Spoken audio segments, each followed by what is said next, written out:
요한계시록 17장 14절 말씀.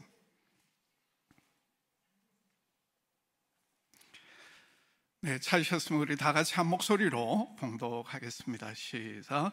그들이 어린 양과 더불어 싸우려니와 어린 양은 만주의 주시요 만왕의 왕이심으로 그들을 이기실 터이요 또 그와 함께 있는 자들 곧 부르심을 받고 택하심을 받은 진실한 자들도 이기리라. 아멘. 네, 이 시간 우리 만왕의 왕 예수 그리스도 이 제목으로 우리 전 고려신학대학원 교수님 되시는 우리 변종길 교수님 목사님 나오셔서 특강 형식으로 말씀을 전해주시겠습니다. 나오실 때 우리 오른손 들고 할렐루야로 환영하도록 하겠습니다. 할렐루야. 감사합니다. 온천교회는 제가 전에 한 2번 와본 적이 있어서 그렇게 낯설지는 않습니다. 오늘은 특별히 총회 이단대 책부의 주관으로 이단 특강을 하게 되겠습니다. 특강이기 때문에 조금 설교보다는 길게 되겠습니다만 간단하게 가능한 한 좀 빨리 진행하도록 그렇게 하겠습니다.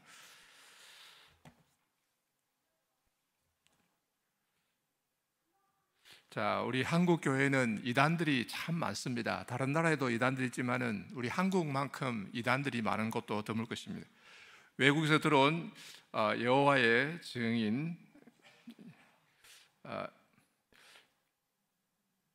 여호와의 증인, 몰몬교, 안식교 등이 있고, 그 다음에 우리나라에서 자생적으로 생긴 통일교, 전도관, 그 다음 베레아, 귀신론, 구원파, 뿌리는 외국에서 들어왔지만 우리나라에서 많이 발전한 구원파, 신천지, 또 하나님의 교회도 아주 지금 맹위를 떨치고 있다고 합니다. JMS 등등 수없이 많이 있습니다. 아주 심각한 현상인데 이 이단들은 특별히 요한계시록을 자기 나름대로 해석해서 사람들을 미혹하고 있습니다. 그러면 한국 교회 이단의 뿌리는 어떻게 시작되었는가 간단하게 살펴보도록 하겠습니다. 일제 강점기 시대에 시작이 되었는데 1920년대에 네 여인이 이제 활동한 것이 뿌리가 되었다 이렇게 봅니다. 유명화, 김성도, 허호빈, 박을용 다 이 여성들입니다. 우리 한국은 옛날부터 여성이 세잖아요. 무당 이런 것도 보면 그 이단들도 뿌리가 다 4명의 이 여인들입니다. 유명화는 원산 지역을 중심으로 활동했는데 원래 감리교입니다. 이 신비주의 계통의 이단인데 1927년 원산에서 입신했다. 그 이제 신들렸다는 거죠. 예언을 하고 방언을 하고 또 강신경을 펼쳤습니다. 그리고 유명한은 자기가 직통으로 계시받는다고 주장했어요. 간접적이 아니고 직통으로. 그래서 예수께서 자기에게 칠림하신다. 그래서 이것을 임유라, 예수님이 자기 안에 들어오신다 이렇게 주장했어요. 이 유명하의 신비주의는 그 후에 한준명, 백남주 그리고 또 이용도는 감리교의 목사인데 어떻게 보면 아주 훌륭한 헌신적인 목사인데 결국은 유명화의 관계를 끊지 못하고 그래서 좀 애석하지만은 이단으로 정죄가 되었습니다. 자, 김성도 여성분인데 평양 위에 철산 출신인데 평양에 와서 활동을 했는데 이 김성도 여인은 그 피가름 원리를 주장한 그 원조로 알려져 있습니다. 김성도는 예수님과 2번 대화를 나누었다. 1923년 4월. 그 유명화보다도 3년이나 앞서입니다. 2번 대화를 나누는데 첫째는 죄의 뿌리와 음란에 대해서 그 아담과 하와와 아담이 선악과를 따먹은 것은 문자적으로 그 나무의 과일을 따먹었다는 그런 뜻이 아니고 이 성적인 것에 대한 하나의 상징이다. 즉 뱀과 성적 관계를 한 것이다. 이렇게 풀었습니다. 그래서 이것이 이제 그 후로 내려오는 피가름 원리, 혼음 교리의 뿌리가 됩니다. 그 통일교 전도관으로 그리고 많은 이단으로 이어지고 있죠. 그다음 두 번째는 재림주는 인간의 몸을 통해 한반도에 오신다. 재림주는 구름을 타고 오시는 게 아니고 인간의 몸을 통해서 한반도에 오신다. 처음에는 여자의 몸으로 오신다 이렇게 주장했어요.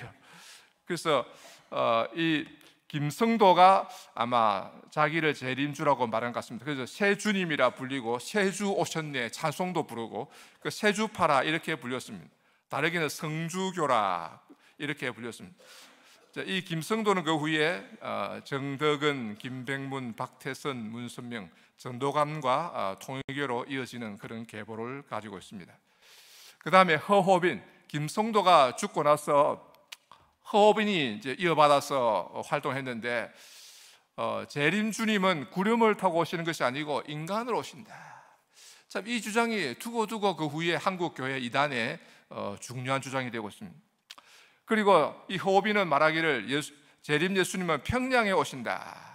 그 1946년 6월 2일 오신다. 이렇게 예언했어요. 그런데 안 오셨죠? 예. 그 이단들은 그 예언이 이제 틀립니다. 빗나가는데 그래도 사과 안 해요. 이단들은 사과라는 게 없습니다. 틀리면 계속 또 고쳐가지고 자꾸 새로운 말을 만들어냅니다. 근데 이 허호빈은 주님이 다시 오시니까 주님의 옷을 만들어 준비해야 된다. 그래가지고 좋은 옷감을 사가지고 옷을 지었는데 많이 지었다 그래요. 그리고 이 옷감을 살 때는 제일 좋은 것을 사고 또 값을 깎지 않고 샀다 그래요. 그래서 많이 지었습니다.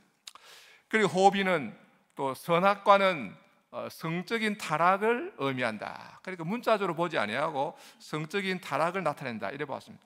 그리고 모든 성경은 비유와 상징으로 되어 있다. 그 다음에 호빈에 와서 재림 주님은 남자다.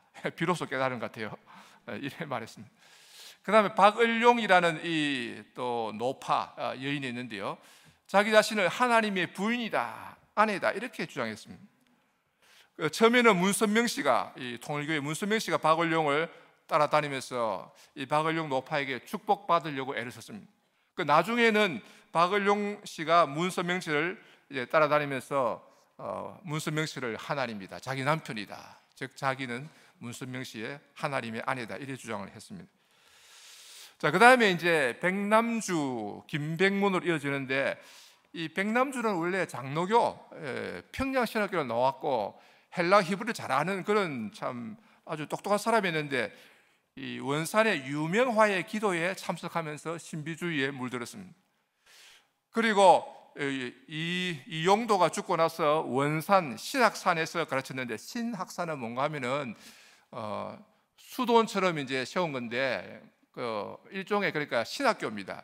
처음에는 10명도 안 되는 이제 학생이 왔는데 주로 여학생들이 많이 왔어요. 그걸 이제 모아놓고 기숙사에 이제 모아놓고 이제 숙식하면서 신학 교수가 이제 가르치는데, 백남주는 사감도 하고 그렇게 이제 기숙사 돌아다니면서 일을 하다가 이제 그 여학생하고 이제 뭐라고 할까요? 그 임신을 시키고 막 그래 이제 그런 또 사단이 벌어졌습니다.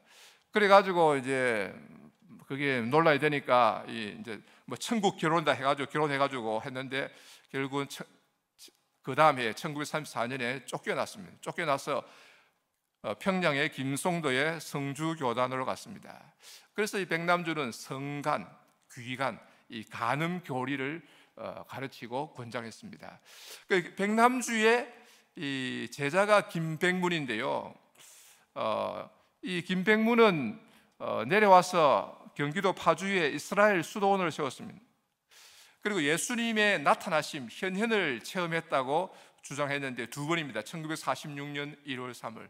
그러니까 이제 1946년 연도로 보시면은 해방 후에 아직까지 정부 수립이 되지 않고 나라가 대단히 혼란스러울 때입니다. 그럴 때에 이단들이 많이 활동했다 하는 것을 알 수 있죠. 김백문은 직통 계시를 주장했습니다. 직접 자기가 계시를 받는다. 이단들의 특징 중에 하나가 직통 계시를 주장한 것입니다. 대단히 위험하고 잘못된 것입니다. 김백문 씨는 또 똑똑해서 성신신학, 기독교 근본 원리를 저술했는데, 이것이 바로 통일교의 원리 강론의 기초가 됩니다. 그래서 통일교가 갑자기 하늘에서 떨어진 게 아니고 이런 다 뿌리가 있다. 그리고 김백문 씨는 선악과는 이 성적인 것으로 이해했습니다. 즉 뱀의 피가 인류에게 들어온 것이 원죄다. 그래서 그 피를 깨끗하게 해야 된다. 피를 깨끗하게 하려면은 그 깨끗한 피를 수혈 받아야 된다. 그래서 이제 간음, 이단 교주와 이제 간음을 해야 된다. 이렇게 가르치는 것입니다. 이 한국의 이 이단이 이런 특징을 가지고 있습니다. 자, 그래서 이단들의 특징을 종합적으로 정리하면은 직통계시를 주장한다. 직접 주님이 내게 말씀하셨다. 이거 대단히 잘못된 것이고 위험한 것이고 이단에 빠질 위험성이 있습니다. 근데 한국 교회 보면요, 우리 장로교는 좀 덜합니다만은 감리교라든지 다른 교단에 보면은 목사님들 가운데 주님이 내게 말씀하셨다 이런 말을 함부로 쉽게 하거든요. 대단히 위험하고 잘못된 것입니다. 하나님은 오늘날에 그렇게 꿈이나 음성으로 그렇게 말씀하시는 게 아닙니다. 자기가 그렇게 느꼈다 그거지, 비슷한 꿈 꾸고 체험했다는 거지, 정말로 주님이 나타나셔 말씀했다 그런 것은 오늘날에는 없다고 봐야 됩니다. 없다고 보고, 오늘날에는 어떻게 주님이 우리에게 말씀하시는가? 기록된 성경 말씀을 통해서. 이 성경 말씀이 바로 하나님의 말씀입니다. 그래서 우리가 성경 말씀을 읽을 때에 하나님의 말씀을 듣는 거거든요. 그리고 하나님은 또 세우신 이 종을 통해서, 목사를 통해서 하나님의 말씀을 전합니다. 그래서 목사가 강단에서 전파하는 말씀은 하나님의 말씀으로 받아들여야 되는 거예요. 이 원리 그렇습니다. 종교계의 원리가 이 목사가 전하는 말씀은 하나님의 말씀으로 받아들여야 돼요. 한국 교회의 현실을 보면은 이 목사의 모든 말씀을 다 하는 말씀 받아들일 수 있는가 의문스러운 때가 실제로 많이 있습니다만은, 그러나 종교의 원리가 하나님께서 세우신 종을 통해서 전파될 말씀을 인간의 말이 아니라 하나님의 말씀으로 받아들인, 이것이 하나님이 우리에게 말씀하시는 방법이지 주관적으로 직접 말씀하신다, 이것은 대단히 잘못되고 위험한 것이다. 이단들의 중요한 특징이다 하는 것을 알아야 되겠습니다. 그 다음에 한국의 이단들은 특별히 영적 재림을 주장했다. 예수님이 문자적으로 구름을 타고 오시는 게 아니라 영적으로 오신다, 또 오셨다. 그래서 대개는 자기가 재림 예수다 이렇게 주장합니다. 그 외에도 요한계시록에 나오는 그것을 가지고 동방의인 중에 의인이다, 이 박태선, 감람나무다, 두 증인 중에 하나다. 신천지의 이만희 씨도 그렇게 주장하죠. 또 이긴 자다. 특별히 신천지의 이만희 씨는 자기가 이긴 자라 그래요. 예수님이 이긴 자고 예수는 믿는 우리가 이긴 자거든요. 그런데 이제 이단들은 자기가 이긴 자다. 그래서 이 요한계시록의 말씀을 아주 자의적으로 자기 마음대로 해석한다. 이런 이제 공통된 특징이 있습니다. 자, 그 다음에 신천지의 핵심 교리 간단하게 살펴보고 넘어왔습니다. 신천지가 하도 이제 참 문제를 많이 일으키기 때문에 신천지가 왜 위험한가 하면은 이 비유풀이를 통해서 사람들을 혹하게 만듭니다. 그러니까 여러분들 기성교회에 다니신 분들, 특별히 똑똑하신 분들 중에도 대학 교수와 또 박사 이런 분들도 신천지에 가서 비유풀이 하는 거예요. 비유 해석을 보다 보면은 내가 장로교회 수십 년 다녔지만은 못 들었다. 완전히 성경 말씀 풀어주는 데 빠졌다. 이 말씀의 우수성에 아주 매혹되었다. 이렇게 말하는 사람이 많아요. 대단히 위험하기 때문에 제가 이 백신을 이제 그렇게 주는 이런 차원에서 간단하게 맛을 보여드리겠습니다. 겨자씨 비유가 있는데 천국은 마치 겨자씨 하늘과 같다. 겨자씨는 대단히 작은 것입니다. 눈에 보일랑 말라 바람에 불면 날려가는 것이지만은 그것을 밭에 가서 심으니까 자라서 큰 나무가 되어서 공중의 새들이 와서 그 가지에 깃드느니라, 이렇게 말씀하셨습니다.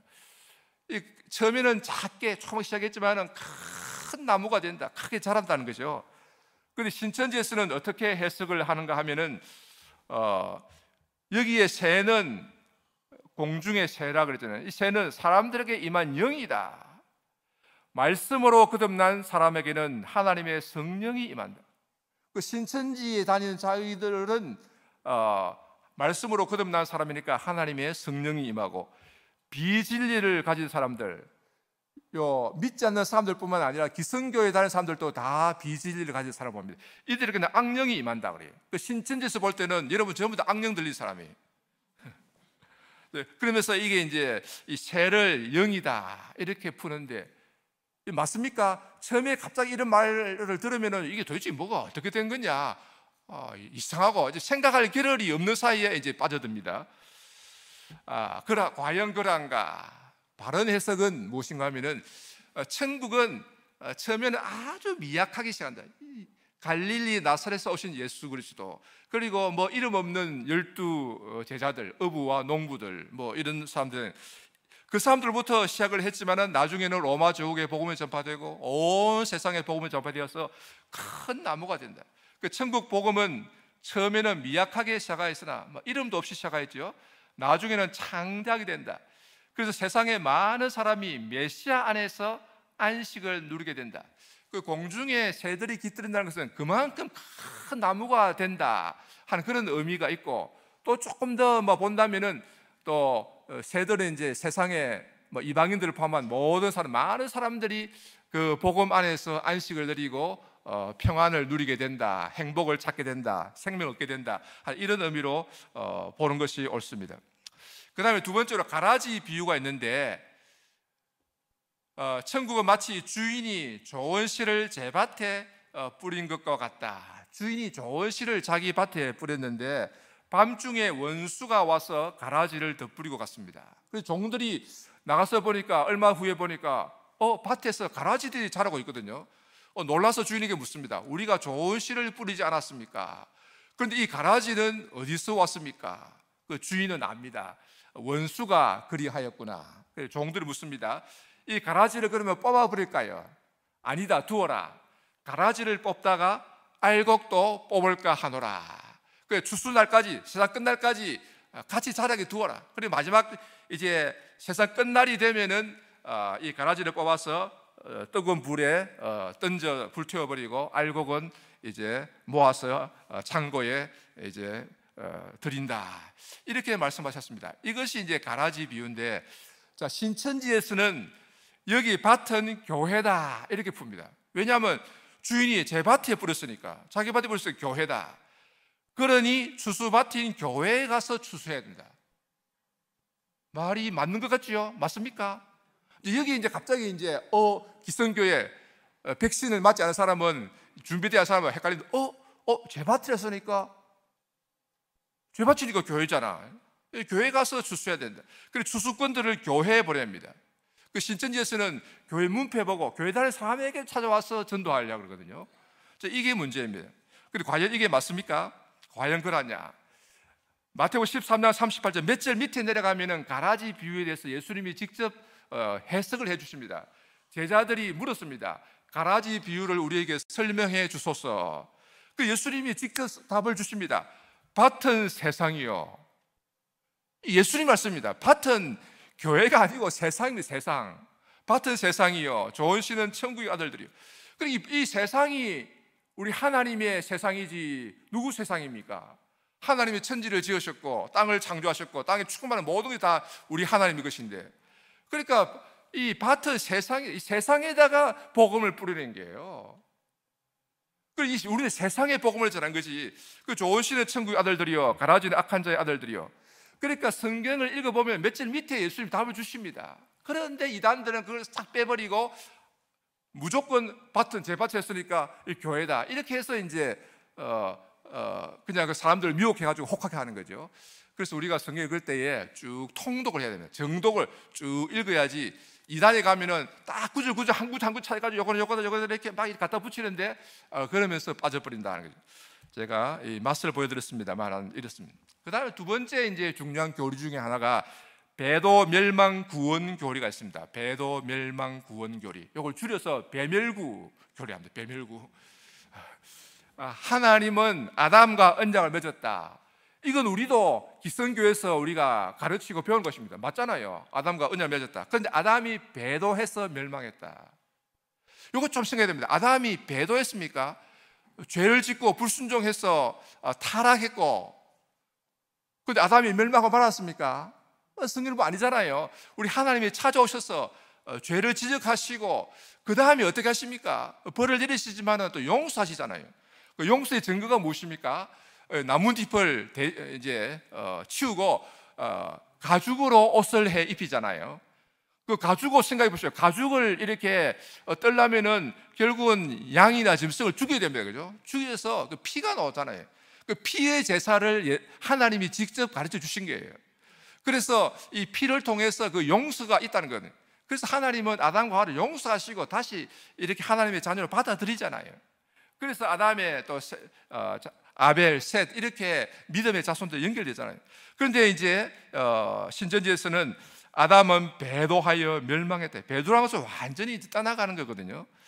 그래서 쭉쭉 그 다음에 하나님이 노아를 택하셔서 노아와 언약을 맺었는데 노아도 배도하여 멸망했다.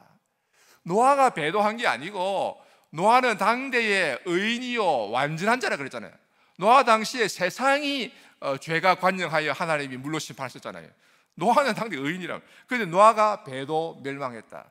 그래서 또 아브라함을 세우셨다. 이런 식으로 자꾸 넘어갑니다. 자, 그 다음에 그림을 보시면 신천지 교육 자료인데요.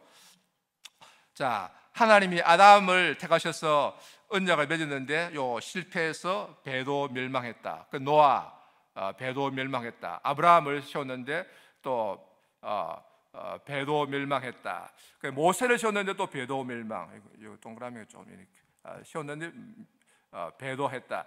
그래서 그 다음에 쭉 내려오면은 이제 예수님과 언약을 맺었는데 여기 뭐 꼽혀. 예수님도 실패했다는 거예요. 십자가에서 나의 하나님 어찌하여 나를 버리셨나이까 원망하고 불평하고 결국은 실패해서 멸망했다는 거예요. 넘어졌다는 거예요. 그래서 하나님은 마지막에 신천지의 교주인 이만희 씨와 언약을 맺었다. 그래서 이제 이만희 씨가 최후의 양과 염소를 가리는 심판을 행한다. 그래서 여기 잘 보시면은 신천지의 교주가 예수님보다 더 높지요. 더 높고 예수님이 꼽혀놨습니다. 물론 이런 것은 이제 신천지에 가면은 처음부터 가르친 건 아니고요. 어느 정도 상당히 이제 신천지에 들어왔을 때 이제 가르친 거예요. 처음에는 이거 가르친 게 아니라 처음에는 그냥 아담과 언약을 맺었다. 언약 이렇게 가르치니까요. 기성교회 가르치는 거와 전혀 다를 바가 없다. 그래서 사람들이 그냥 괜찮네. 체계적으로 잘 가르치네 이러면서 이제 빠져드는 겁니다. 그리고 비유풀이에 혹하게 되고, 자, 이런 것을 조심하셔야 된다 하는 것입니다. 그래서 결론적으로 신천지에서는 이만희 씨는 하나님이 약속한 목자이다. 사도 요한의 입장에 있는 목자이다. 사도 요한이 요한계시록에서 예수님을 증거한 것처럼 신천지의 이만희 씨가 예수님을 최후로 증거한다. 그래서 이제 또 이렇게 말합니다. 기성교회 이 목회자들은 요한계시록을 풀어주지 못한대요. 이 기성교회 목회자들은 성경 66권 중에서 65권만 풀어주는 목사다. 그 신천지의 이만희 씨는 성경 66권 전체를 다 풀어주는 목자다. 그럼 여러분이 어디로 가야 구원받느냐? 성경 전체 66권을 다 풀어주는 목자에게로 가야 구원받는다. 그렇게 주장해요.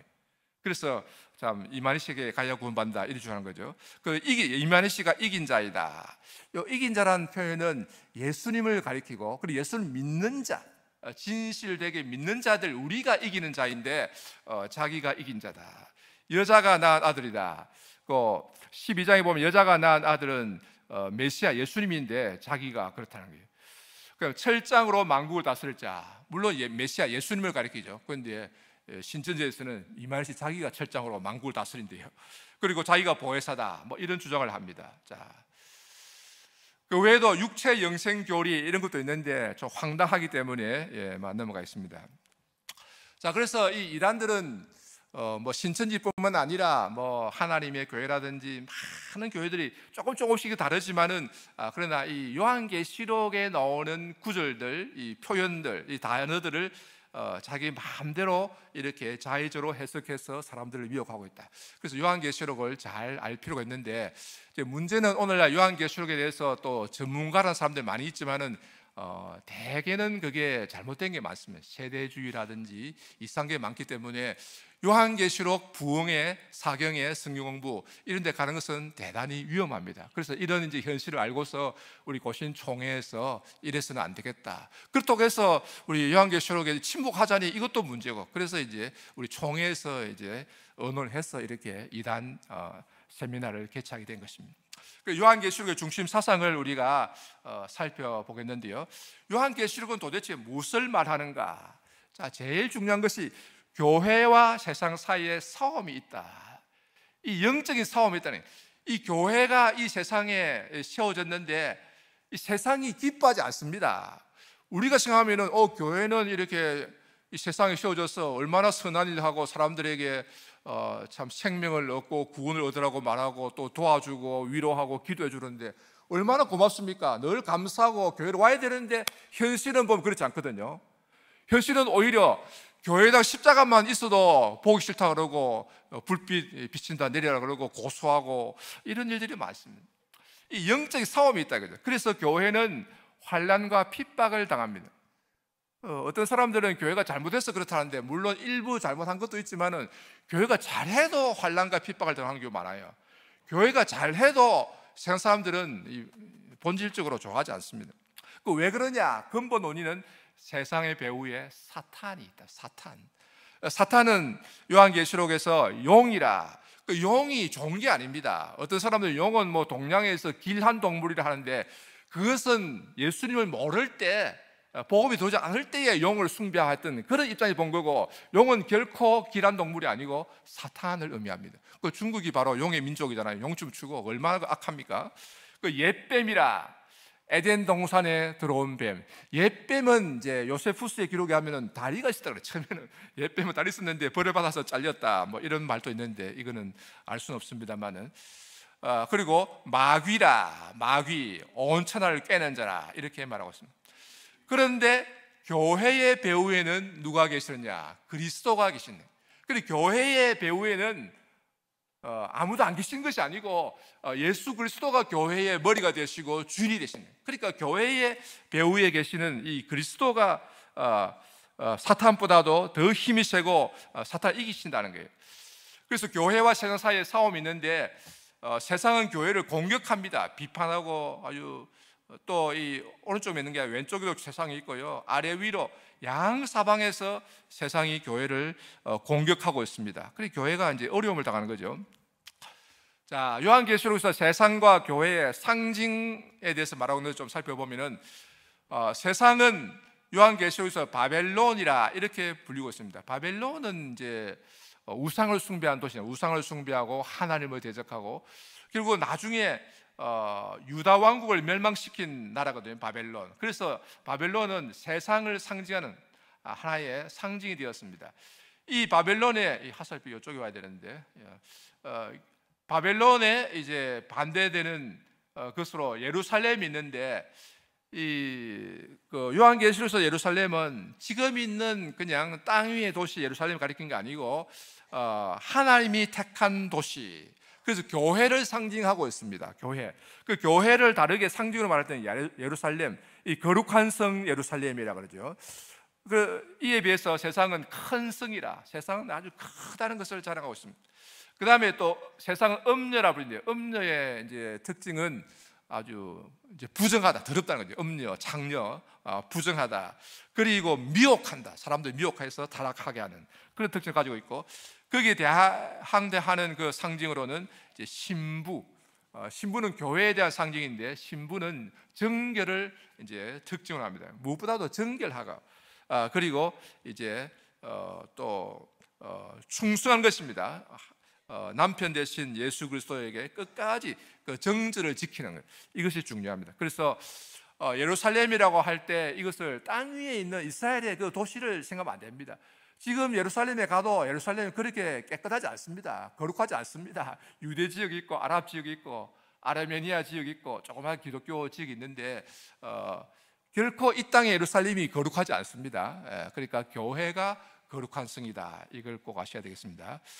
자, 이 지도로 보면은요, 바벨론은 이제 이 유브라데 강이거든요. 유브라데 강이 쭉 이 터키 동쪽, 아르메니아 여기서 쭉 발원해가지고 쭉 내려와서 페르시아만으로 흘러가는데, 이 하류 쪽에 여기 원래 바벨론은 여기 있었습니다. 구약에서의 이름은 이제 바벨이고 신약에서는 바빌론인데, 뭐 우리말 번역에서는 뭐 바벨론이라 이랬습니다. 여기에 이제 조그만 도시였는데 이게 이제 점점 자라가지고 전체를 지배하고 나중에는 전체를 다 지배하고 유브라데강 동쪽을 다 통일하고 나중에는 이제 유브라데강 넘어서 이렇게 옵니다. 넘어서 이제 가나안 땅으로 쳐들어오죠. 예루살렘은 여기 사해 바다가 있는데 왼쪽에 조그만 도시입니다. 그 예루살렘은 이제 뜻이 하나님 평화의 성이라는 뜻이거든요. 예루이르가 성이고 살렘은 평화, 평화의 성이라, 하나님이 택하신 성이라. 그래서 예루살렘은 이 교회를 상징합니다. 자, 그 다음에 요한계시록 보면은 이 사탄은 두 하수인, 중요한 두 하수인을 거느리고 이 세상을 지배하는 데 상징으로 되어 있습니다. 짐승과 거짓 선지를 하는데, 짐승, 바다에서 올라오는 짐승, 첫째 짐승이랍니다. 요한계시록 13장에 보면 첫째 짐승은 바다에서 올라오는데 머리가 7이요 뿔이 10이라. 아주 무시무시하지요. 이것은 뭔가 하면은 결국은 이 머리나 뿔은 다 이 권세를 나타내는, 권세, 지배, 통치, 그 세상에 이 지배하는 권세들, 세상 나라들을 말합니다. 그리고 용은 사탄은 세상의 이 정부, 권력, 이런 세상 나라들을 통해서 그 핵심은 성도들을 핍박하는, 성도들과 싸워서 이기게 된, 다니엘서도 그렇습니다. 결국 성도들을 공격해서 핍박한다는 거죠. 그 다음에 둘째 짐승은 거짓 선지자라 불리는데, 이게 땅에서 올라오는 짐승이라. 땅은 하늘에 대비되는, 못한 것이고 낮은 것이고 악한 것인데, 이 거짓 선지자는 이제 미혹을 통해서 이 세상에서 역사하는데, 거짓과 그럼 이적, 불이 하늘에서 땅으로 내려오는 이런 이적을 해서 사람들을 아주 홀리게 만들어서 결국은 이 첫째 짐승에게 이제 경배하게 만든다. 그 첫째 짐승은 이제 구체적으로 나타난 것이 주 1세기 사도 요한 때에 결국은 이제 로마 황제입니다. 당시에는 도미치아누스 황제. 그 도미치아누스 황제가 이제 자기를 위해서 우상을 만들라, 그 동상을 만들어서 경배하게 만들고, 경배하지 않으면은 그 잡아서 심지어는 이제 처형하는 그런 경우도 있었거든요. 그래서 이 짐승의 이제 꼭대기에 결국은 이제 당시에는 로마의 황제가 있었다. 이 거짓 선지자는 여러 미혹하는 그 세력들을 총치하는 것입니다. 자, 그래서 짐승의 이 특징, 이 상징, 속성은 사납고 포악하다, 곰 같고 표범 같고 사자 같고, 이것은 결국 교회를 핍박하는 세상 정부와 나라를 의미합니다. 이 세상의 권세들, 권력들은요 대개는 악하고요, 결국 이것을 어디로 향한가 하면 교회를 핍박하는 것으로 합니다. 물론 역사적으로 아주 세상의 정부가 선하고 교회를 보호한 때가 아주 드물게 있었어요. 네덜란드 같은 경우에 잠깐 있었지만은, 그러나 대개는 악하고요. 그래서 교회를 핍박하고 있습니다. 그래서 이게 짐승이라 이렇게 불리고 있고요. 거짓 선지자는 미혹이 특징입니다. 이 속입니다. 거짓과 이적으로. 그래서 사람들을 미혹하는 거짓 세력들을 총칭해서 상징으로 말할 때 거짓 선지자라 이렇게 말합니다.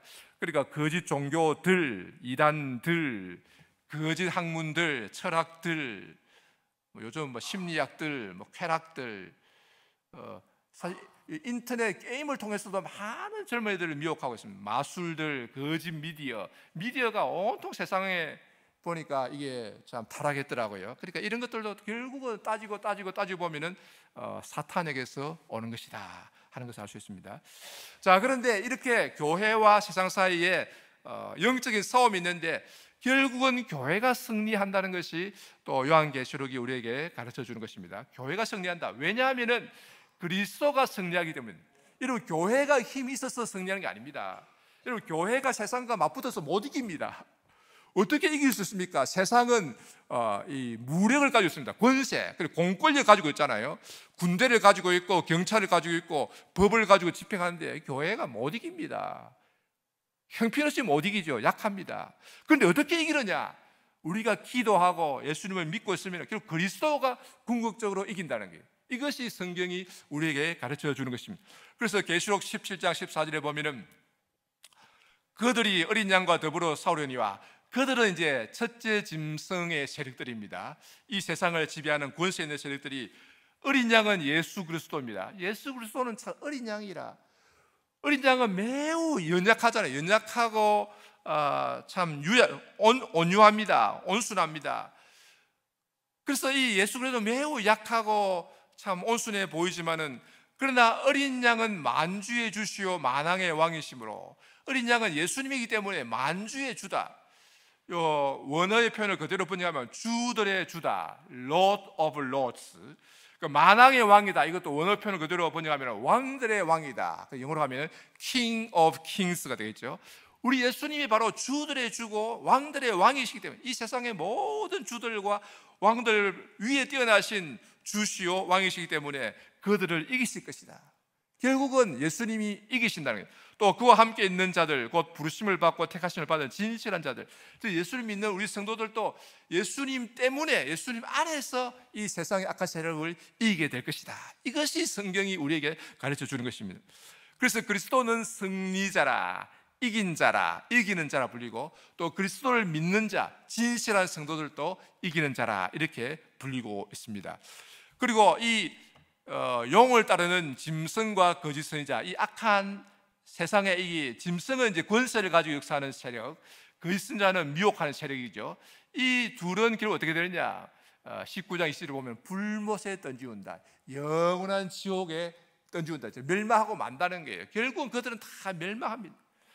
우리가 멸망시키는 게 아니고 우리는 힘이 없습니다. 그러나 하나님께서 하늘에서 불이 임하여서 이들을 다 멸망시킨 이 사탄은 어떻게? 사탄도 마찬가지로 불못에 던지운다. 결국 모든 악의 뿌리 사탄, 이 마귀도 불못에 던지운다. 영원히 멸망한다는 거죠. 그리고 그것을 따르는 큰 음녀, 이거 이제 악한 세상을 나타내는 상징입니다. 큰 음녀, 이 바벨론, 결국은 이들도 함께 멸망하고 만다 하는 것입니다. 자, 그러면 요한계시록의 중요한 그 주제들을 몇 가지를 살펴보도록 하겠습니다. 자, 14만 4천은 누구인가? 14만 4천. 요한계시록 7장 4절에서 8절에 보면은 이마에 인침 받은 자의 수를 들으니 이스라엘 12지파의 각 지파에서 12,000명씩 합쳐서 14만 4천이라. 머리에 임 맞은 자의 수가 14만 4천이다. 이게 도대체 무슨 말이냐? 세대주의, 이 부흥사들이 가르치는 게, 그리고 시중에 나와 있는 요한계시록에 대한 책들은 대개 세대주의입니다. 문자적으로 이 푸는 해석들인데, 그리고 이단들은 이 14만 4천에 대해서 문자적으로 이해하는 경향이 있습니다. 즉 자기들이 볼 때에 구원받은 자들이 14만 4천 명이 차면은 세상에 종말이 오고 끝이 난다는 거예요. 예를 들면 신천지에서 이제 대표적으로 또 그렇게 보고 있습니다.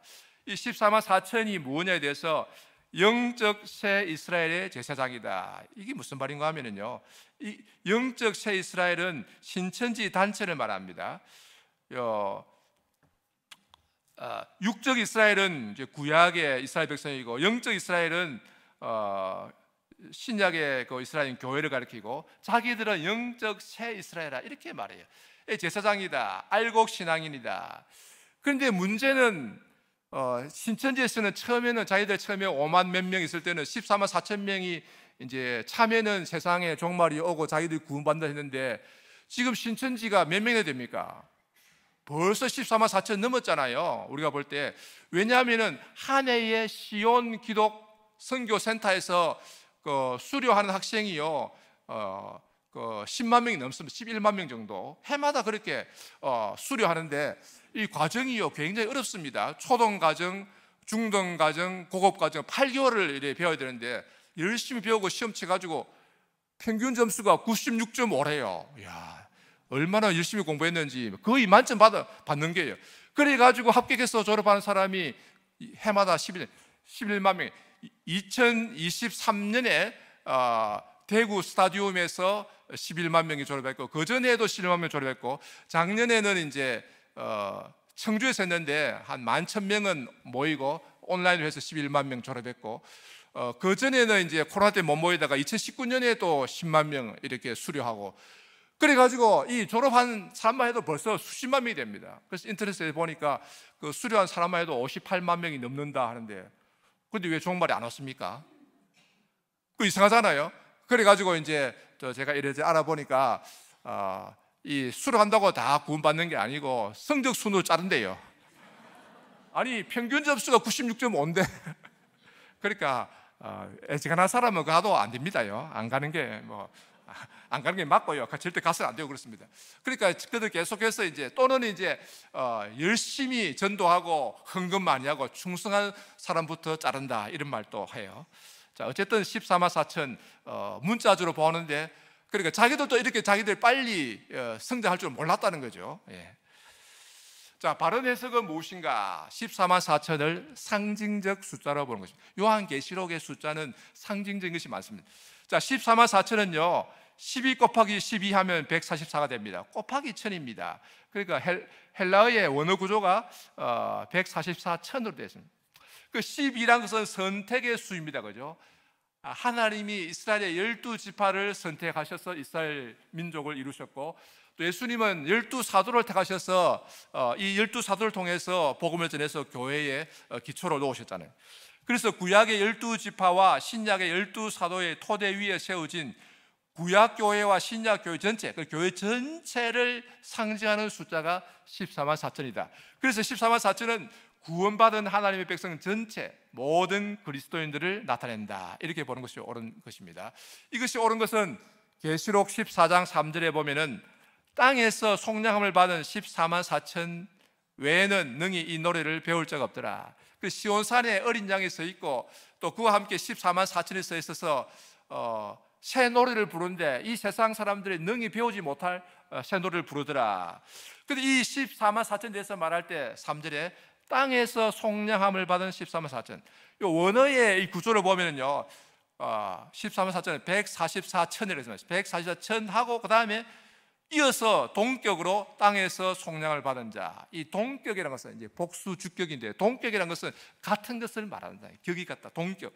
그래서 144천이 뭐냐? 우리말로 넣으면 곧, 즉 땅에서 속량함을 받은 자들이다. 그러니까 144천, 14만 4천이 뭐냐를 성경이 직접 설명해 주고 있다는 것입니다. 자, 그래서 우리가 여기서 주의해야 될 것은 14만 4천은 땅에서라 했으니까 온 세상에서 구원받은 자들 전체를 가리키는데, 유대인들 중에서 구원받은 자들만으로 제한해서도 안 되고, 이방인들 중에서 구원받은 자들 제한해서 안 되고, 온 땅에서 구원받은 자들, 즉 택함 받은 백성 전체, 구원받은 자들 전체를 가리킨다, 이렇게 봐야 되겠습니다. 그 다음에 7년 대환란에 대해서 많이 말하는데, 이게 도대체 무엇인가? 자, 세대주의에서는 문자적으로 7년 대환란이 있다. 그 시중에 나와 있는 대표적으로 월부르드라든지 뭐 이런 이제 그 책들이 그렇습니다. 재림 전에, 예수님이 재림하기 전에 극심한 환란의 기간이 있는데, 문자적으로 7년 동안의 그런 기간이 있다는 거예요. 그리고 굉장히 사람들이 공포감을 조성해요. 이 7년 대환란은 두 부분 나눠진데, 전 3년 반, 후 3년 반. 특별히 후 3년 반이 극심한 환란의 기간이다, 이렇게 말해요. 근데 이 도중에 언젠가 이제 휴거가 일어난다. 휴거라서 공중으로 끌어올림을 당한다. 휴거를 많이 강조하거든요. 특별히 미국에서 나온 책들, 이 목사, 부흥사들 보면은. 그래서 이제 휴거에 대해서도요, 7년 대환란이 일어나기 전에 이제 휴거한다, 이런 주장이고, 그러면 이제 환란을 이제 맛보지 않는 거죠. 그 다음에 전 3년 반은 함께 지내다가 중간에 이제 휴거한다. 그래서 극심한 대환란은 후 3년 반은 경험하지 아니한다는 주장이 있고, 다 겪지만은 마지막으로 다 끝나고 나서 휴거한다 하는 주장이 있고, 또 일부분은 중간에 휴거되고 나머지 사람들은 통과한다, 이런 뭐 여러 가지 주장이 있습니다. 이걸 가지고 미국의 부흥사들, 목사들에서 싸우고 있어요. 또 이런 주장하는데, 그리고 이 휴거가 있고 나서 소위 천년 왕국이 있다. 천년 동안 또 이스라엘이 중심이 돼가지고 막 세계 정부를 구성해서 다스린다. 그리고 한차 천년이 끝나면 예수님 재림하신다. 그러니까 예수님이 적어도 2번 오신다는 거죠. 이런 이상한 주장을 하는 사람들이 있는데, 오늘날 요한계시록을 공부했다, 연구했다, 가르친 사람들은 거의 다 세대주의라고 보면 됩니다. 그러니까 결론은 잘못된 거다. 그러니까 절대로 그런 데 가서 배우지 마시고, 우리 총회에서 하시는 것만 참 안전하게 믿을 수 있다. 총회에서 요한계시록 주석이 곧 이제 출판이 됩니다. 지금 마지막 작업하고 있습니다. 자, 바른 견해는 무엇인가? 환란은 있지만은 문자적으로 7년 대환란은 없다. 여러분, 성경에 7년 대환란 말 자체가 존재하지 않습니다. 요한계시록에 나오는 것은요 42개월, 1260일, 또 한때와 두때와 반때, 이런 말들이 나오는데, 이걸 이제 모아가지고 합치니까 7년이다 만들어낸 거지 7년 대환란 말 자체가 존재하지 않습니다. 그러니까 이제 요거 잘 보면은 문자적으로 7년 대환란은 없다. 환란이 없다는 말이 아닙니다. 환란은 있지만은 문자적으로 예수님 재림 직전에 7년이라는 그런 기간 동안에 특별한 환란기간이 있는 것은 아니다. 자, 야곱은 아담 이후에 이 세상에서의 모든 삶이 다 환란입니다. 이 환란은 그 죄 때문에 온 것인데 아담의 그 타락 후에 이 세상에 이 환란이 옵니다. 아무리 오래 살아도요 환란을 피할 수는 없습니다. 야곱이 130살에 이제 애굽에 내려갔잖아요. 기근을 만나서 이제 요셉의 초청을 받아서 내려갔는데 바로가 보니까 아주 머리가 하얀 노인이 와서 지팡이를 쥐고 서 있으니까 바로가 놀랬습니다. 왜냐하면 애굽에서는 농사를 지고 뜨거우니까 그렇게 오래 산 것 같진 않아요. 그러니까 그런데 이제 유목민이 이제 오래 사니까 머리 하얀 노인이 왔으니까 바로가 묻습니다. 내 연세가 몇이뇨? 그래서 야곱이 말합니다. 내 나그네 길의 세월이 130년이니이다. 130살이란 말이죠. 그런데 뭐라고 말합니까? 내 나이가 얼마 못 되니 우리 조상의 나그네 길의 연조에 미치지 못하나. 야곱의 아버지 이삭은 180세를 살았습니다. 할아버지 아브라함은 175세를 살았습니다. 그러니까 야곱은 지금 130세니까 아직 거기에 비하면 얼마 못 살았죠. 그 말은 뭔가 하면은 오래 살았다 그런 말 하지 말라는 거예요. 듣기 싫다 이거 말입니다. 130세 살아도 아버지 할아버지 비하면 아직 젊었습니다 그 말이거든요.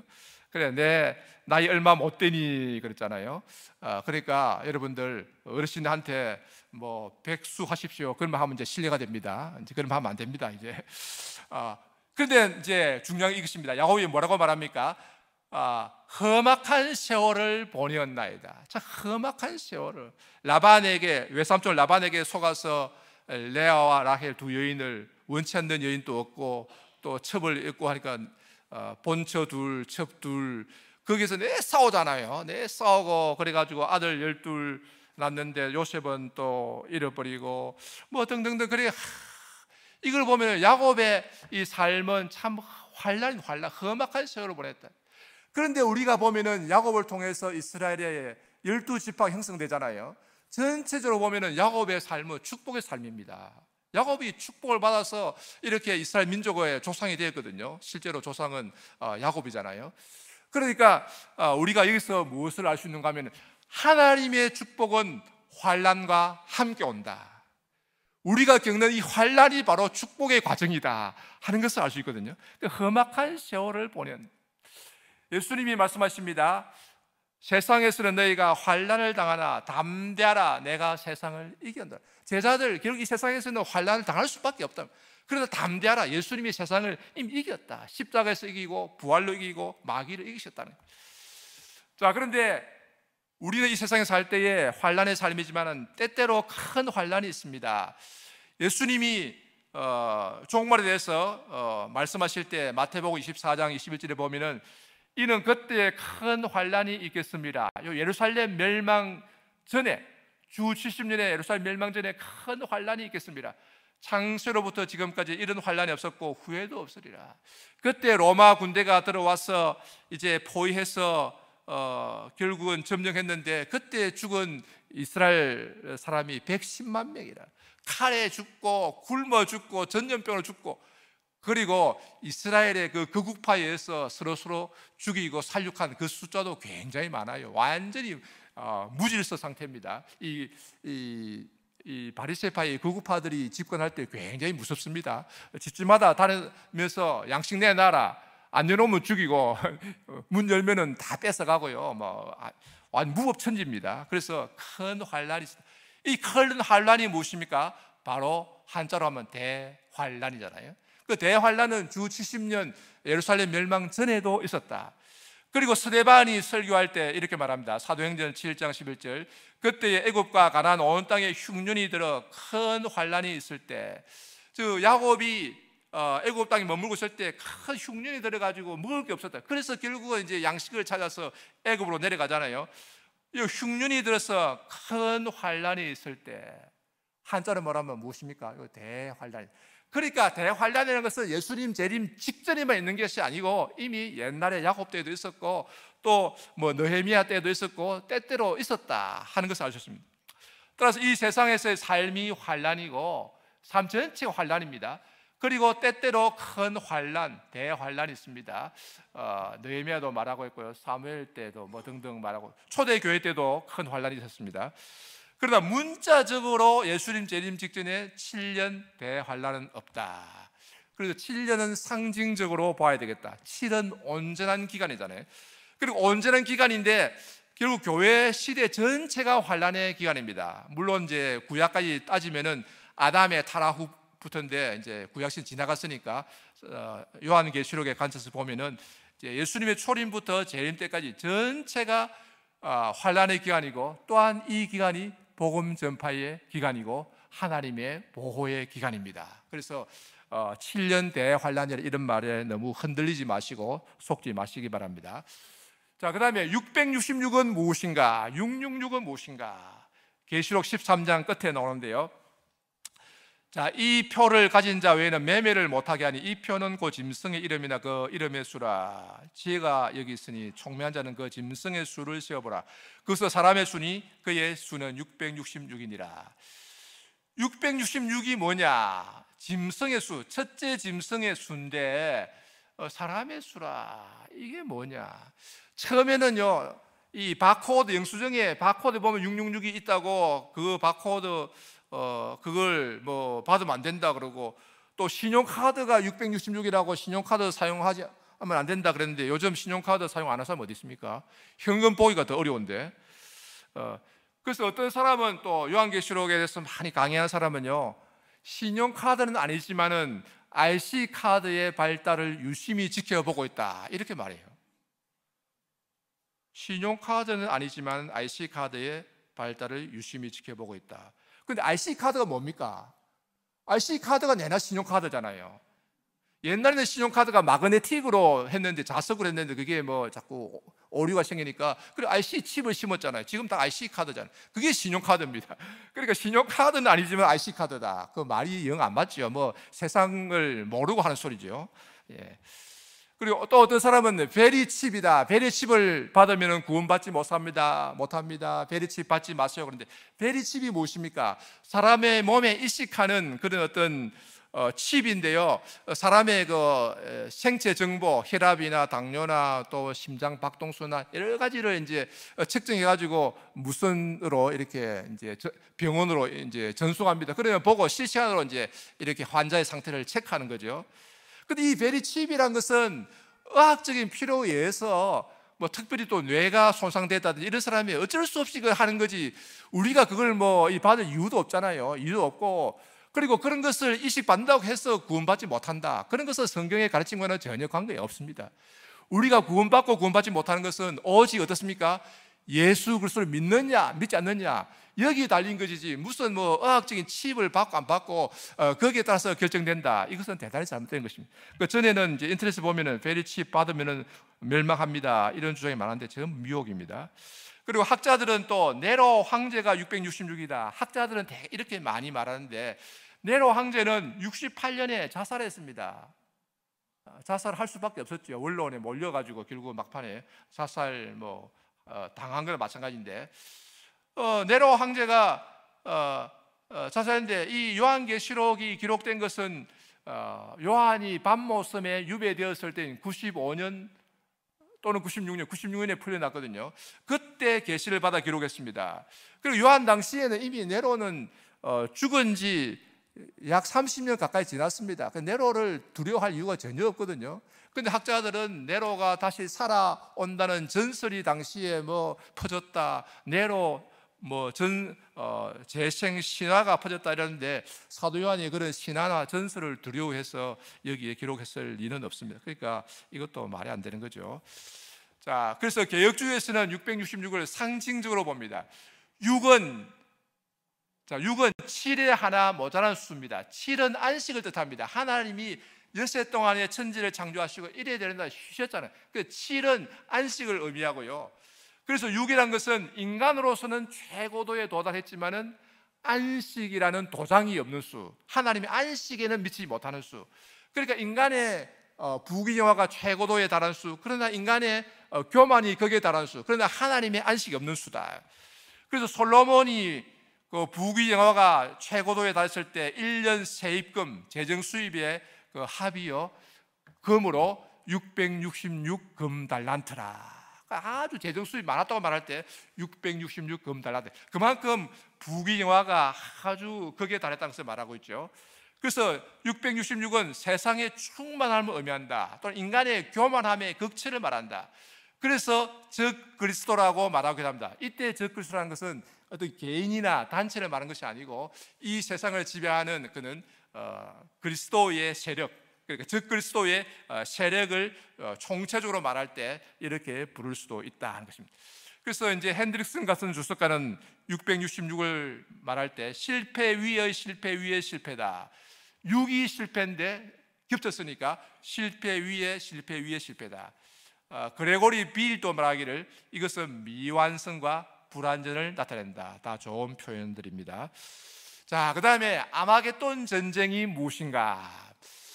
이 시중에 보면은 3차 세계대전은 중동에서 일어날 것이다. 최후의 전쟁이 중동에서 벌어질 것이다. 그것이 바로 아마겟돈 전쟁이다.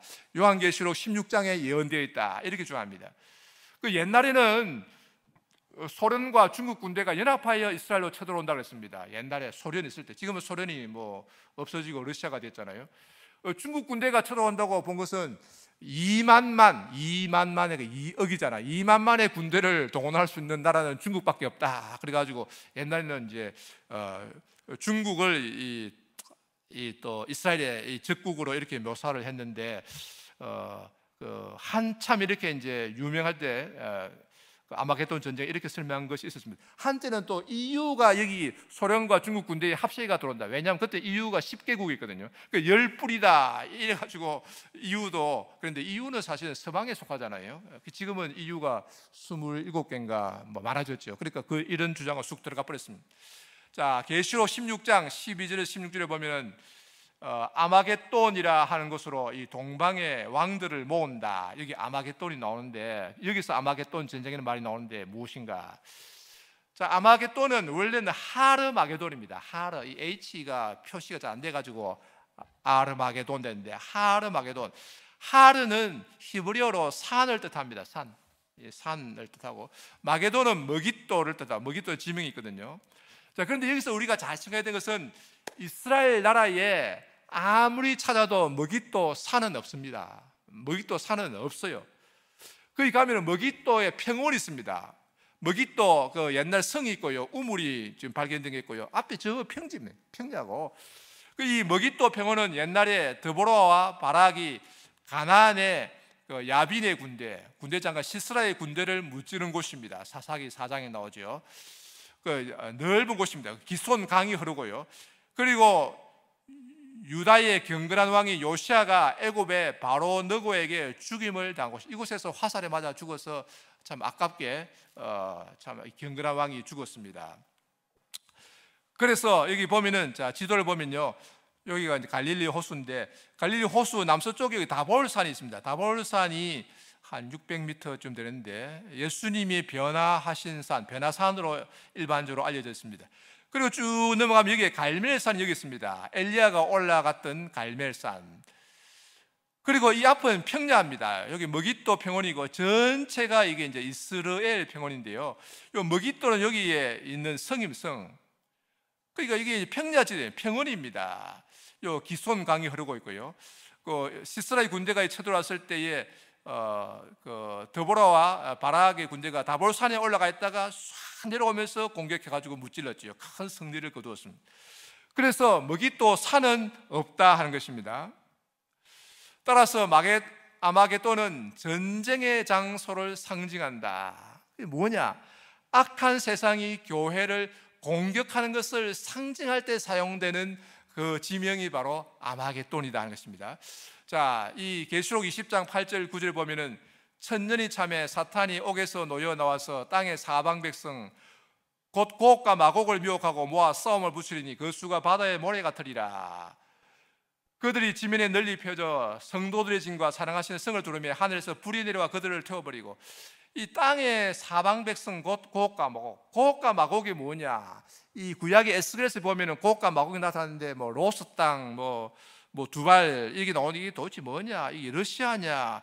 그런 이제 의문이 많이 드는데, 결국은 요한계시록 20장 8절에 보면은 땅의 사방 백성이라 설명해 주고 있습니다. 땅의 사방 백성 곧 고혹과 마곡. 그렇게 에스겔서에서 고혹과 마곡이라 이 표현된 것은 땅의 사방 백성이 몰려온다는 것을 구약 시대에는 그렇게 하나의 상징으로 말한 것이다.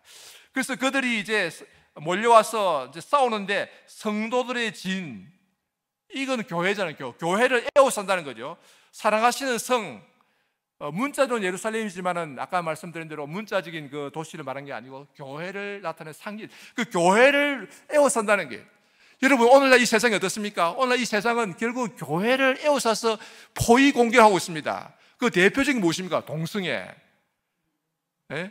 그러니까 그걸 이제 요즘 그걸 이제 말로 다양성, 또 평등, 또 포용성 이렇게 말하더라고요. 뭐 DEI라는 Diversity, Equity, Inclusion. 그러니까 다양성, 평등, 포용성 이런 걸 가지고 이제 전부 다 이제 성소수자들도 다 똑같이 대해주라. 그래서 뭐 LGBTQ 뭐 이렇게 말하면서 퀴어 축제도 하고 이러면서 결국은 그게 표지 교회입니다. 교회를 공격하기 위해서 이 관용과 이제 차별 금지 이런 걸 통해 가지고 이제 막 쪼아오는 게 그래 참 위기에 처해 있습니다. 어떻게 될지 모르겠는데 이렇게 이것이 결국 고혹과 마곡, 이 세상의 세력이 포위 공격을 하고 있다. 그리고 고혹과 마곡은 땅의 사방 백성을 말하고 성도를 지는 교회, 사랑하시는 성은 예루살렘인데 교회를 나타낸다. 그래서 이 유브라데 강을 건너온다는 것은, 동방의 왕들이 유브라데 강을 건너온다는 것은 그리고 이스라엘과 바빌론의 이 경계를 넘어온다. 다음에 그림을 보면요, 유브라데 강이 있고, 자, 이 바벨론은 원래 여기가 바벨론 지역입니다. 이게 이제 원래는 위가 아수르였는데 나중에는 바벨론이 다 통일하죠. 유브라데 강 동쪽을 다 통일하고, 그 다음에 유브라데 강을 넘어서 이제 가나안 땅을 다 통일하고, 나중에는 이제 이집트까지 다 지배하면 통일한 거대한 이제 왕국을 세우게 되는데, 이 유브라데 강은 어떤 의미가 있는가 하면은 이 건너서 이제 서쪽으로 오면 이게 가나안 땅입니다. 하나님 주신 약속의 땅인데, 여기에 저 밑에 이제 예루살렘이 있습니다. 이것은 무슨 의미인가 하면은 악한 세상이 교회를 공격해 온다는 것을 상징적으로 나타낼 때에 유브라데 강을 건너온다, 이렇게 말하는 것이에요. 자, 그래서 바벨론은 악한 세상을 상징한다. 이 세상, 지금도 악한 세상은 바벨론입니다. 바벨론. 그 옛날에 있었던 바벨론은 폐허가 되고 없습니다. 지금도 이라크에 가면 바벨은 그냥 폐허가 되고 아무 뭐 없습니다. 다 사라지고 없는데, 바벨론이라는 것은 성경에 나타나는 이 악한 세상을 상징하는 거죠. 그러니까 이스라엘을 공격해 온다. 그 경계가 바로 유브라데 강이다. 그러니까 유브라데 강을 건너온다는 것은 교회를 본격적으로 공격해 온다 하는 것을 나타내고 있습니다. 자, 그러면 바벨론의 멸망. 자, 그런데 계시록 14장 8절, 16장 또 18장에 보면 바벨론이 멸망했다는 것을 말하고 있습니다. 14장 8절에 보면 무너졌도다 큰 성 바벨론이여. 18장 2절 무너졌도다 큰 성 바벨론이여. 두 번 말이 반복된 것은 확실히 무너졌다 하는 것을 말하고요, 계시록 전체에 보면 큰 성 바벨론이 멸망한다는 게 7번 나타납니다. 이 말은 멸망하고 나서 그 다음에 또 세상이 시작되고 또 멸망하고 세상되고 윤회한다는 그런 뜻이 아니고요, 이 세상 끝에 이 세상이 멸망하는데 그것을 하나님이 여러 번 여러 각도에서 보여주신다면, 세상이 멸망하는 것을 한 번만 말하고 끝난 게 아니고 7번 반복해서 말씀하신다, 이렇게 봐야 되겠습니다. 그래서 이 큰 성 바벨론은 오늘 학자들은 또 어떤 사람은 대개 로마 제국으로 많이 보는데요, 로마 제국이 바벨론의 멸망이라고 말할 수는 없습니다. 왜냐하면 로마 제국이 멸망한 후에 476년에 게르만족 오도아케르 용병 대장에 의해서 멸망했잖아요. 그러고 나서 바로 종말이 오지 않았습니다. 우리가 세계 역사를 보면은 게르만족, 그 다음에 뭐 중세 프랑크 왕국과 쭉 이렇게 가다가 나중에 이제 대영 제국, 그 다음에 미국 제국, 또 지금은 다격화 시대, 이렇게 계속 세상이 연결되고 있습니다. 그래서 로마 제국의 멸망이 곧 세상의 멸망은 아니다. 그럼 어떻게 봐야 되느냐? 바벨론은 우상을 숭배하고 하나님을 대적하며 교회를 미혹하고 비방하는 악한 세상을 나타낸다. 그 로마 제국만 아니다. 로마 제국이 포함됩니다. 사도 요한 당시에 이 바벨론은 로마 제국이었습니다. 그래서 로마 제국은 악한 세상의 한 국면이다, 한 페이스다. 그리고 악한 세상은 시대마다 다른 제국의 모습으로 나타납니다. 고대 바벨론, 함무라비로 대표되고, 아수르, 이 사네리, 사르곤 등등 있죠. 신바벨론은 이제 느부갓네살 왕으로 대표되고요. 메데바사는 고레스, 헬라는 알렉산더 대왕, 로마, 중세, 그리고 쭉쭉 내려와서 현 세상. 그러니까 이 바벨론은 시대마다 다른 모습으로 나타내고 있지만은 결국은 악한 세상을 상징한다.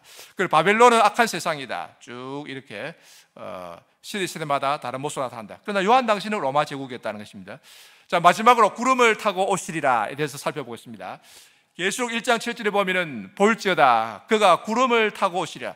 예수님이 구름을 타고 오신다는 거예요. 각 사람의 눈이 그를 보겠고 그를 찌른 자들도 볼 것이요 땅에 있는 모든 족속이 그로 말미암아 애곡하리니 그러하리라. 아멘. 이렇게 말하고 있는데, 이 이단들은 이 구름을 영해합니다. 즉 비유로, 상징으로 보고 있습니다. 대개 거의 다 그렇습니다. 예를 들면 신천지에서는 이 구름을 성령의 강림하심을 뜻한다. 예수님이 재림, 예수는 영으로 오신다는 뜻이다. 영적 재림을 주장하고 있습니다. 왜 이런 주장을 하는가 하면은 그들은, 이단의 교주들은 구름을 타고 오지 않았기 때문입니다. 한국에 이단들이 200여, 수백여 개 된다고 하는데, 그 이단 교주들은 어디에서 왔습니까? 그러면 어떻게 왔습니까? 예, 병원에서 왔죠. 병원에서.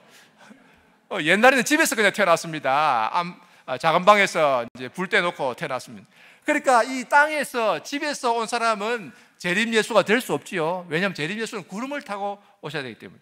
그래서 구름이란 것은 문자적 의미로 봐야 되겠습니다. 사도행전 1장 9절에 예수님이 승천하실 때 이 말씀을 마치시고 그들이 보는데 올려져 가시니 구름이 그를 가리어 보이지 않게 하시더라. 구름이 가리어서 예수님이 올라간 모습을 보지 않겠으니까 이 구름은 실제 구름입니다. 그리고 1장 11절에 너희 가운데서 하늘로 올려지신 이 예수는 하늘로 가심을 본 그대로 오시라. 그 구름을 타고 오신다. 이 구름은 문자적 구름으로 봐야 되겠습니다. 마태복음 24장 30절에 예수님이 말씀하십니다. 그때 땅의 모든 족속들이 통곡하며 그들 인자가, 즉 예수님이 구름을 타고 능력과 큰 영광을 오는 것을 보리라. 예수님 오실 때 우리가 다 눈으로 보게 된다는 거예요.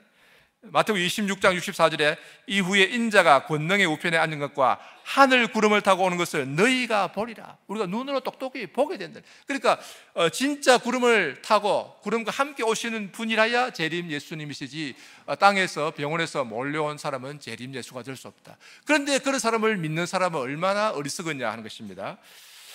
이 세상의 모든 일들은 결국 예수님의 재림을 향해 나아가고 있습니다. 이 세상의 모든 지금 전쟁, 기근, 전염병, 불법, 불의, 거짓이다, 이 많은 것들이 계속 일어나고 있습니다. 이것은 결국 예수님이 이 땅에 오셔야만 된다 하는 것을 말해주고 있는 것이에요. 예수님이 재림하셔서 악한 세상을 심판하시고 새 하늘과 새 땅을 창조하실 것입니다. 그래서 계시록의 제일 마지막은 이렇게 말합니다. 내가 진실로 속히 오리라 하시거늘 아멘 주 예수여 오시옵소서. 예수님이 속히 오셔야 문제가 해결되고, 이에 대한 사도 요한과 또 우리 교회의 대답은 아멘 주 예수여 오시옵소서. 예수님이 오심이 문제 해결이라는 것입니다. 따라서 여러분 모두 다 다시 오실 만왕의 왕, 만주의 주 예수님을 바라보고 사모하면서 지금 이 세상에 사는 동안에 믿음을 잘 지키고 우리 주님께 충성하는 성도들이 다 되시기를 바랍니다. 아멘.